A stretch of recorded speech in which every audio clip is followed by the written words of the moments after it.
Já estamos de volta com o Manhã no Ar, agora são 6 horas e 45 minutos e chegou a hora da nossa interação com a Rádio FM O Dia. Vamos conversar ao vivo com o Emanuel Cardoso, que já nos espera.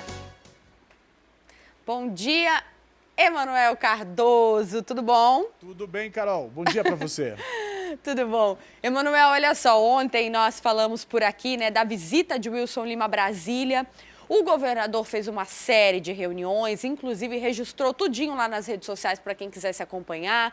Conversou com o Carlos Alexandre, que é secretário especial de Produtividade, Emprego e Competitividade, com a equipe do Banco do Brasil, conversou com o ministro-chefe da Casa Civil e, por fim, como nós também falamos ontem, com Paulo Guedes, o superministro, né, da Economia. E o resultado dessa reunião é que o ministro sinalizou aí medidas favoráveis ao polo industrial, mas disse que não vai rever o decreto, então, que limita os incentivos ao imposto de renda, é isso? Exatamente. O principal motivo desse encontro entre o governador Wilson Lima e o ministro da Economia era justamente discutir o decreto assinado pelo presidente Jair Bolsonaro lá no dia 4 de janeiro, um decreto que condiciona os incentivos dados às empresas do polo industrial, na verdade, as empresas que estão na área correspondente à Sudan, à Sudene e à Sudeco também, essas três superintendências. Então, um decreto assinado pelo presidente Jair Bolsonaro condiciona os incentivos dados às empresas destas áreas a arrecadação, ao aumento de arrecadação do governo. O motivo, então, da reunião do governador Wilson Lima com o ministro era justamente verificar a flexibilização disso ou a revisão desse decreto, mas o ministro foi claro, disse que não há possibilidade, o decreto está mantido, essas empresas ou os novos projetos dessas áreas de atuação da Sudan, vamos falar da Sudan, que é o que nos interessa aqui, deve acontecer, a concessão desses benefícios só deve acontecer mediante o aumento da arrecadação do governo. Por outro lado, o ministro assegurou, e é algo que a gente precisava ouvir, né, tanto empresários quanto as empresas instaladas no polo industrial de Manaus, assegurou que os benefícios da Zona Franca de Manaus, o que o modelo Zona Franca de Manaus está mantido, o que já é algo importante de ser ouvido do ministro da Economia, justamente responsável aonde está a pasta da Suframa, onde está também a Fazenda, a Receita, Indústria e Comércio, todos esses outros ministérios que foram agregados aí. Um outro fator importante, Carol, nessa conversa, é que o ministro prometeu desburocratizar os processos referentes às empresas que se instalam aqui. Na prática, isso significa o seguinte: de 2015 a 2018, 1.010 empresas apresentaram o projeto pedindo os incentivos da Sudan, de 2015 a 2018. Dessas, apenas 477, deixa eu ver o número correto aqui, exatamente, 477 projetos foram aprovados, outros 400 continuam ainda em análise e outros já foram arquivados, muito poucos foram arquivados. Então, na prática, o ministro prometeu reduzir o tempo de análise desses projetos, que hoje pode durar até 2 anos. Uma empresa pode ficar até 2 anos esperando o resultado da análise do projeto, e o ministro prometeu, então, que essa análise seja feita em um prazo máximo de 120 dias. Então, de 120 dias para 2 anos, de fato, é uma desburocratização interessante. O governador também falou da intenção do ministro em ajudar outras atividades que sejam aqui mesmo, próprias da região, como a exploração de calcário para fertilizante, o turismo, a piscicultura e outras, não é calcário não, é potássio, tá? Para fertilizante e outras atividades que são vocação, atividades que são realmente aqui da nossa região, Carol. E aí o governador conseguiu o apoio do ministro para implementar essas novas ações aqui na região. Notícia boa. É verdade, Manuel. Eu estou aqui com o jornal A Crítica de hoje na mão, que traz uma reportagem bem completa sobre o assunto, inclusive ouvindo aqui também o vice-presidente da FIEAM, um economista, falando aqui o que disse o Wilson Lima, inclusive sobre as outras reuniões que foram muito positivas na visão do governador. Então, quem quiser acompanhar, saber um pouquinho mais, jornal A Crítica de hoje trazendo essa reportagem bem completa, viu? Agora, mudando de assunto, Emanuel, a coluna Sim Não, mas também do jornal A Crítica, fala sobre a possibilidade do reajuste da tarifa de ônibus. A gente já comentava isso aqui, né? Como jornalista Já a gente... prevíamos. Exatamente. A gente não faz futurologia aqui, ninguém fica tentando adivinhar o futuro, mas esses últimos movimentos aí, não pagamento de décimo, não pagamento de salários, provocação de paralisações, já davam mais ou menos uma dica do que iria acontecer. Então, a coluna Sinão aqui já traz a informação de que essas conversas já começaram, que já existe aí um estudo para que haja esse reajuste da tarifa. A SMTU, o Sinetran, que é o Sindicato das Empresas, afirma que há um déficit mensal de 15 milhões de reais. O déficit é justamente aquela diferença entre o que se gasta e o que se recebe. Então, o Sinetran está informando que todo mês 15 milhões a menos no orçamento das empresas do transporte coletivo. A tarifa se mantém há 2 anos em R$ 3,80. Recentemente, a gente até comentou isso aqui, Carol, o aumento da tarifa em vários centros do país, em várias capitais do país, e a gente, com certeza, já começa essa mobilização. Deve vir aumento de tarifa do transporte coletivo nos próximos dias para o Manauara, viu, Carol? É verdade, vamos ficar atentos, né? 2 anos aí que a tarifa está congelada, então pode ser que haja realmente esse aumento, e vamos esperar as cenas dos próximos capítulos da novela do transporte coletivo, Emanuel. O que preocupa é se esse aumento vinha aí todo de uma vez. Ninguém deu nos últimos 2 anos, então vamos reajustar tudo de uma vez agora.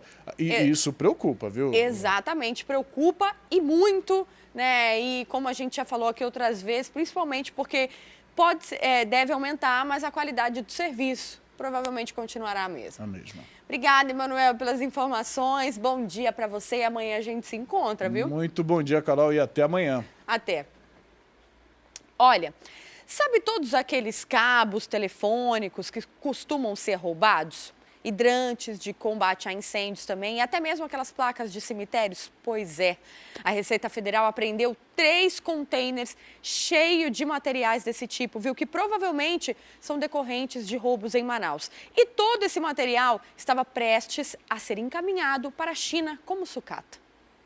3 contêineres lotados de produtos com fortes indícios de receptação. Entre as mercadorias estavam moedas antigas, hidrantes, fios de cobre de telefonia móvel, lápides de cemitério e também placas de órgãos públicos. Só que a diferença é que a descrição das cargas dizia que tudo isso aí, na verdade, eram sucatas. Só que essa farsa foi descoberta depois que os contêineres passaram pelo scanner e foi constatado aí que a maioria desses materiais estão em perfeito estado de conservação. Foi um trabalho aí feito pela Receita Federal que durou aproximadamente 4 dias. Auditor, como é que vocês conseguiram descobrir que, na verdade, se tratava aí de uma fraude?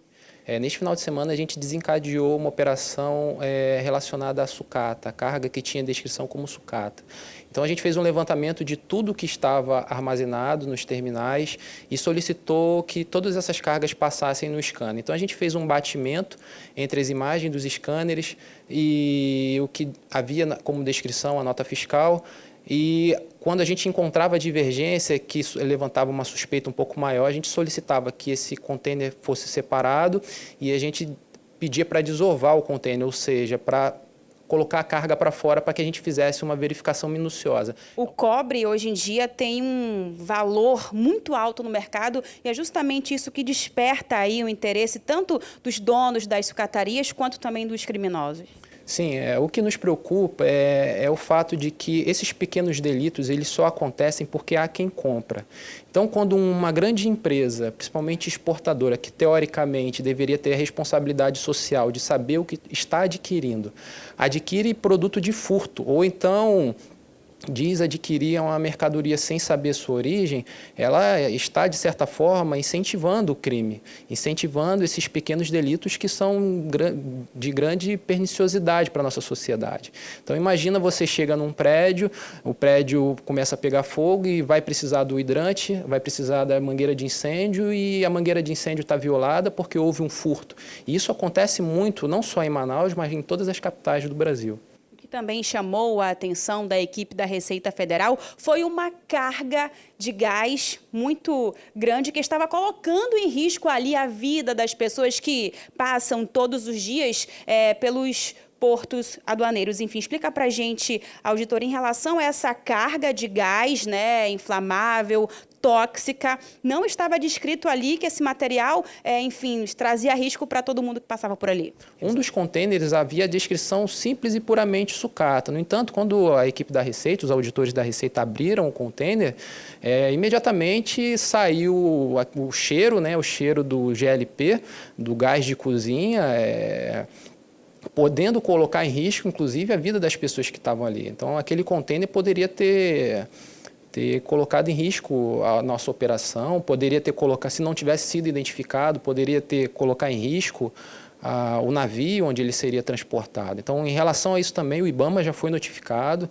já esteve presente no local, constatou a ocorrência da infração e os responsáveis também vão ter a oportunidade de se manifestar, mas também vão ser notificados a respeito dessa infração. Pela sua experiência profissional, essa carga não estava identificada, porque provavelmente também seja fruto de roubo? Isso também chamou nossa atenção, né? Porque assim, o gás, o botijão de gás, ele tem valor comercial aqui. Então, ele é retornável, ele é reciclável pelas empresas que vendem gás. Então, nos preocupa saber assim, por que essa mercadoria estaria sendo vendida como sucata. O proprietário de todos esses produtos já foi identificado, o nome dele foi repassado para a Polícia Civil, que deve abrir o inquérito para apurar esse crime. Ontem, o dia não foi nada doce para os funcionários de uma confeitaria na Praça 14, viu? O local foi alvo de um assalto. O criminoso agiu sozinho e, mesmo assim, conseguiu render funcionários e levar diversos bens. O desespero tomou conta dos trabalhadores e alguns chegaram a pular o muro da empresa. O relógio marcava 7h50 da manhã desta terça-feira. O expediente mal havia começado na confeitaria quando o bandido chegou aqui na Avenida Duque de Caxias, na Praça 14. Ele estacionou a motocicleta conforme mostram as imagens da câmera de segurança do local que foi alvo desse bandido. Observe que ele chega sozinho. Ao estacionar a motocicleta, ele tranquilamente desce, deixa aqui na frente de um veículo que está estacionado neste trecho. Ele chega na frente do local e observa a movimentação. Ele logo saca a arma e anuncia o assalto. Este funcionário é obrigado a levá-lo até os fundos do local, onde fica a panificação. 24 funcionários estavam lá nesta área quando o bandido entrou. Ele também saca a arma e rende todo mundo, que fica assustado, perplexo, sem saber o que fazer. Tamanha aquela hora da manhã, o trabalho mal começando e já se depara com um bandido armado. Ele então, a partir disso, usa o mesmo funcionário que ele havia encontrado na entrada da confeitaria e diz para este rapaz que ele devia levá-lo até onde estava o dinheiro. Aí depois ele é levado para uma área de escritório. Observe nas imagens que ele vai direto até uma senhora que está sentada, né, em uma das cadeiras e pede dela a grana, pede bastante dinheiro. Enquanto isso, ele conversa com as demais pessoas que estão ali dentro. Inclusive, o filho da vítima é obrigado a tirar a camisa. Então, o bandido, aos poucos, vai pedindo para que esta mesma pessoa coloque objeto por objeto dentro de uma sacola. E assim acontece. o filho da vítima vai colocando notebook, tudo aquilo que ele vê pela frente conforme o bandido vai pedindo. Nesse intervalo que o bandido veio mais uma vez para a frente do local e entrou no escritório administrativo de finanças, os funcionários que já tinham sido alvos do mesmo criminoso nos fundos, na área da panificação, arrumaram um jeito de chegar ao telhado e se jogar de forma desesperada para a casa vizinha. Aí eu vi quando o rapaz caiu. Aí eu gritei, meu filho, vem acudir que o rapaz caiu. Aí quando meu filho, mamãe, é assalto, mamãe. Aí eu quase...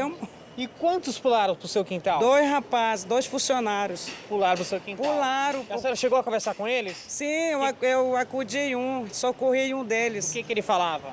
Que era assalto, que ele percebeu pela câmera quando o cara entrou armado, aí eles saíram correndo. Ele disse que o meu irmão, que estava aqui, meu irmão que é mecânico, que ele saiu, a moto estava bem aqui, aí saiu de boa. Aí meu irmão ainda jogou um ferro nele, só que ele estava armado.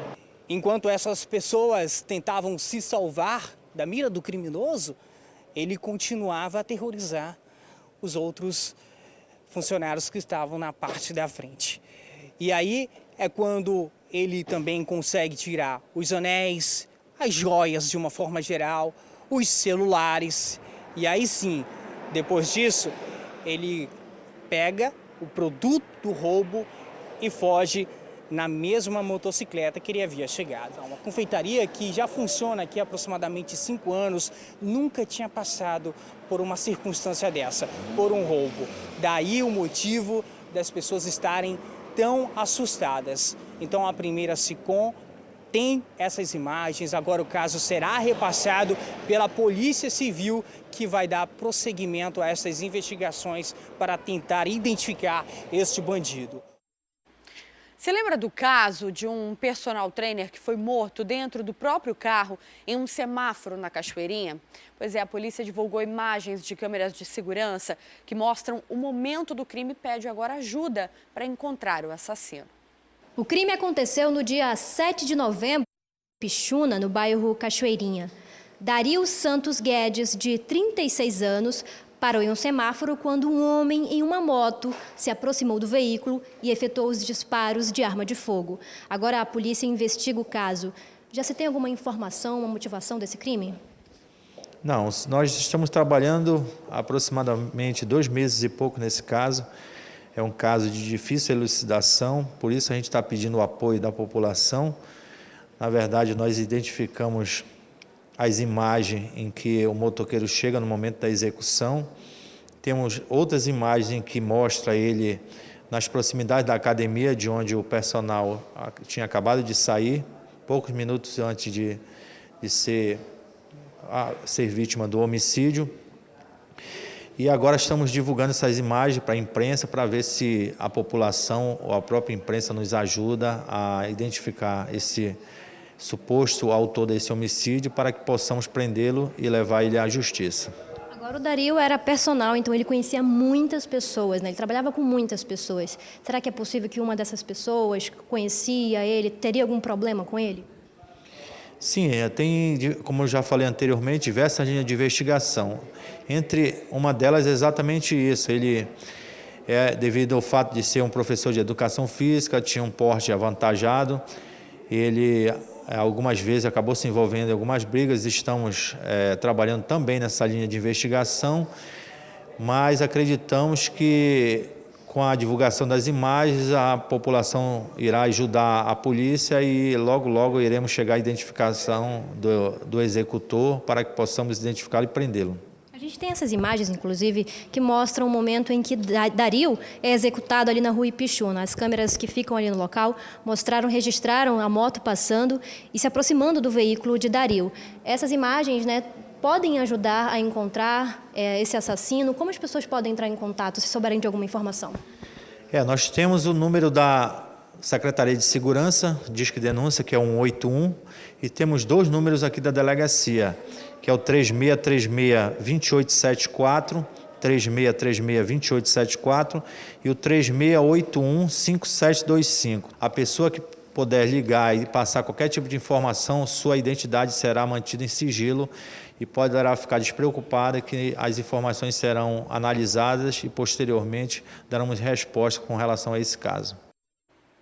Agora nós vamos falar de outros casos de polícia que aconteceram nas últimas horas aqui em Manaus. Quem vai voltar a conversar com a gente agora é o Fred Rocha, que vai contar tudo o que já sabe sobre esses casos aí. Fred, primeiro vamos começar com o caso do jogador da base do FAST, que foi morto a tiros na tarde de ontem, lá no bairro Nossa Senhora de Fátima. A polícia já tem alguma suspeita? Carol, por enquanto a polícia não tem suspeita, apenas recebeu a informação de testemunhas que 2 homens chegaram em uma moto e dispararam contra o Rodrigo Reis de Souza, de 19 anos, que estava em um bar que pertence ao pai dele, lá no bairro Nossa Senhora de Fátima, como você já adiantou, na zona norte da cidade de Manaus. O Instituto Médico Legal foi ao local para fazer então a transferência do corpo de Rodrigo para o instituto que fica na própria zona norte aqui da cidade de Manaus. O Departamento de Polícia Técnico-Científica também foi ao local para fazer a análise preliminar ali da cena do crime. É um caso que deve ficar a cargo da Delegacia Especializada em Homicídios e Sequestros. O Rodrigo era zagueiro da base do FAST, inclusive já tinha sido campeão juniores pelo clube. Recentemente, um clube daqui do Amazonas disputou a Copa São Paulo de Juniores, que inclusive ainda está em andamento. O time em questão foi o Holanda, que já foi desclassificado. O técnico do Holanda fez uma seleção com jovens jogadores da base. O Rodrigo chegou a ser selecionado nesta primeira seletiva, ainda aqui em Manaus, mas quando o técnico foi fazer a lista final para levar os jovens atletas para a disputa da competição lá em São Paulo, o Rodrigo foi cortado de última hora, né? E acabou, então, acontecendo isso tudo com ele aqui na cidade de Manaus. Um caso bastante lamentável, inclusive o FAST, em uma rede social, anunciou com pesar a perda do Rodrigo, considerado promissor da base do clube do FAST. Carol. Pois é, né? Tão jovem, jogador, com futuro pela frente, enfim... esperar as investigações agora, né, Fred? Agora tem um outro caso também, só que lá na Zona Leste, envolvendo uma família que foi feita refém de 4 criminosos no bairro Valparaíso, e houve confronto com a polícia? Sim, houve confronto sim, inclusive na troca de tiros, 2 bandidos morreram. A polícia recebeu uma denúncia, um chamado de que uma família estava sendo feita refém. Uma família com 6 pessoas, inclusive, lá no bairro Valparaíso, na zona leste da cidade de Manaus. Os policiais militares da 30ª Companhia Interativa Comunitária foram os PMs que receberam, então, esse chamado, essa denúncia, e foram até o local. Assim que chegaram, se depararam, então, com aquela situação. 3 bandidos foram presos, 2 acabaram mortos nessa troca de tiro. Agora, olha que coisa estarrecedora. Uma criança de 11 anos estava junto aos criminosos, participando, inclusive, desta ação, deste assalto com refém lá naquela família. Essa criança foi apreendida. A polícia conseguiu apreender também uma espingarda calibre 16 e 2 revólveres calibre 38. Todo este material foi levado para o 14º Distrito Integrado de Polícia, que funciona como central de flagrantes nas madrugadas na zona leste da cidade de Manaus. Também os 3 presos e o adolescente, essas pessoas foram levadas para a própria delegacia. Inclusive, os policiais militares da 30ª SICOM suspeitam que esta mesma quadrilha estava cometendo outros assaltos ali na zona leste da cidade, da mesma situação. Eles entravam na residência e faziam ali a família refém. Agora, a polícia espera que com a prisão dessas 3 pessoas, também a apreensão desta criança e com a morte dos 2 bandidos que acabaram perdendo a vida na troca de tiros com os PMs, a 30ª SICOM espera que este tipo de ocorrência melhore ali naquela área da cidade de Manaus. O fato é que a Zona Leste realmente dá muito trabalho para a 30ª SICOM. Todos os dias são inúmeras situações que os policiais precisam dar conta ali naquela zona da cidade, viu, Carol? Pois é, né, Fred? Olha que coisa, você vê o envolvimento aí de criança, adolescente, e é tão triste cada vez mais a gente noticiar esse tipo de situação envolvendo, né, a nossa juventude. Bom, Fred, valeu aí pelas informações, tá bom? Olha, agora são 7 horas e 9 minutos. A gente vai para um rápido intervalo. Daqui a pouco eu trago para você mais informações sobre as matrículas para novos alunos da rede pública de ensino, viu? E a gente mostra que o comércio já está em ritmo de carnaval. E coisa boa, hein? Boas expectativas de venda também.